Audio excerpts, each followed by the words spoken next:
Jenia says, hey, fellas, good to you all. Yeah, I haven't heard from you in a bit, man. Glad to have you here. Quick question about reviews. Bradley, how do you collect reviews for your lead gen companies, persona-based? It is hard to find out which leads hire my contractor without calling all of them. Can you share the process? Yeah, well, what I do is I have some of my contractors ask for reviews of and they'll just submit a business card that I have that just sends them to the actual Google Maps listing for that lead gen property, even though it's not, remember guys, I brand most of my lead gen properties after the company that's servicing those leads now, right? So I might set it up with a generic brand to begin with, but then as soon as I have a service provider in place, which usually now I have a service provider before the site's even built, because again,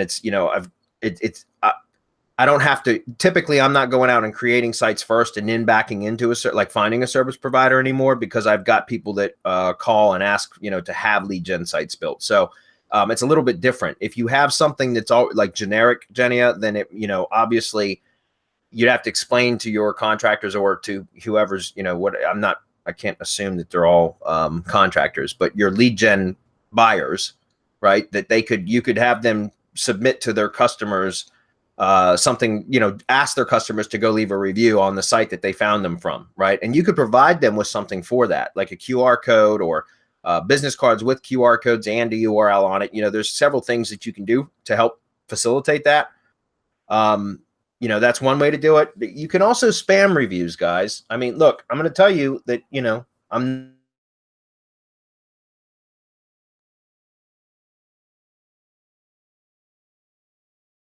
that's for you to decide, not for me to decide. I'm saying I'm not opposed to doing that. Be careful with it.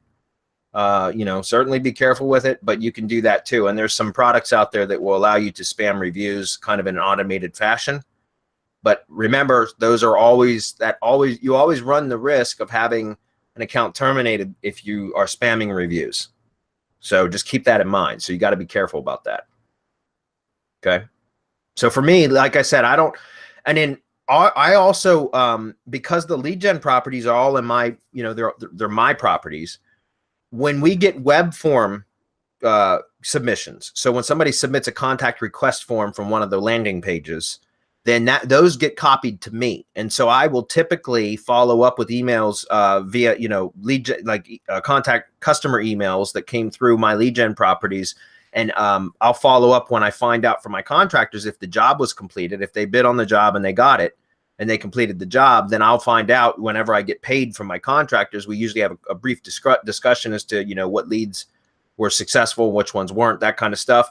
And I'll email them if it was through the web form, the initial contact, or because remember, a lot of this stuff is done via phone and we never even get their email address. But if I do have their email address, then I will send out an email, say, hey, thanks for your interest in whatever company name. We would really appreciate a review. And I'll send out an email, and probably maybe 2 or 3 out of 10 emails that I'll send out will end up getting a review. And I'll send the link directly to the Google Maps page or Yelp or Facebook from there, which, by the way, just as a quick aside, guys, from now on for new businesses, I am not even going to get a Yelp page. And I know that sucks because there's a lot of traffic in Yelp, but I am so over Yelp and the fact that they just nonstop harass like any client that I put into Yelp. Like they just nonstop call them over and over and over again, trying to sell them advertising. And because I'm listed on so many lead gen properties with phones, like, my dispatch center, because I have everything that I control go through a call center. I use answerconnect.com. They're great. I've been using them for years. And my call center, they literally get hammered all the time with Yelp calls. And it drives me up a wall because I pay for those calls all the time. And I'm talking about, guys, this is no joke, anywhere between 10 to 15 calls from Yelp representatives per week. Think about that. 3 to 5 calls per day.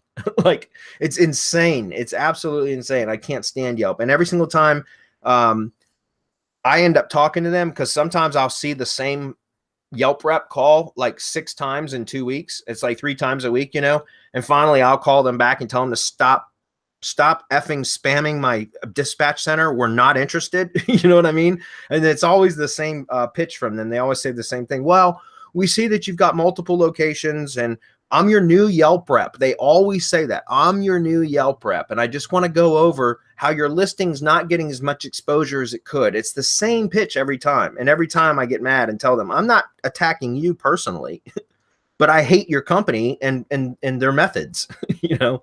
So anyways, that was just a quick aside because I wanted to say, if you guys are doing lead gen stuff, highly recommend don't use Yelp. Even though you can get traffic from it, you'll get a shit ton of just spam calls, guys, from them. Okay, avoid it. And if you've got, do your clients a favor. Your new, like any new clients that you sign up, if they're not on Yelp, don't recommend it. You know what I mean? Because they will get hammered. They will literally get hammered with calls.